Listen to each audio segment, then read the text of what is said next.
अस्सलाम वालेकुम दोस्तों आज मरकज से रिलेटेड एक खबर छपी है टाइम्स ऑफ इंडिया के पेज नंबर 7 पे। इसमें ये हुआ है कि एक पिली लगी थी कि मरकज को खोला जाए, शब बारात आ रही है और बंगले वाली मस्जिद को मुसलमानों के लिए खोला जाए। तो इसके ऊपर ऑब्जेक्शन किया है सेंट्रल गवर्नमेंट ऑफ इंडिया ने। सेंट्रल गवर्नमेंट का ये कहना है कि ये केस प्रॉपर्टी है और ये जस्टिस मनोज कुमार ओहरी के कोर्ट के अंदर पिली लगी थी। तो जस्टिस ओहरी के सामने अपोज किया है सेंट्रल गवर्नमेंट ऑफ इंडिया ने। उन्होंने कहा है कि मरकज निजामुद्दीन जो है ये केस प्रॉपर्टी है और इसको अभी बंद रहने दिया जाए।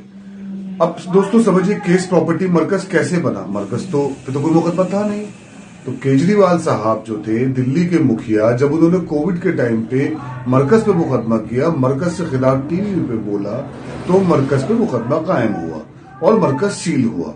तो मरकज केस प्रॉपर्टी जो अब बन गया है वो सिर्फ और सिर्फ केजरीवाल साहब की वजह से बना है।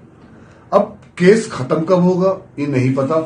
तो जब तक केस चलेगा, अगले 5 साल, 10 साल, 15 साल, जब तक केस चलेगा मरकज खुल नहीं पाएगा। अल्लाह ना करे ये इस तरह की मंशा है। तो दोस्तों ये केस कैसे खत्म होगा? बहुत सिंपल है।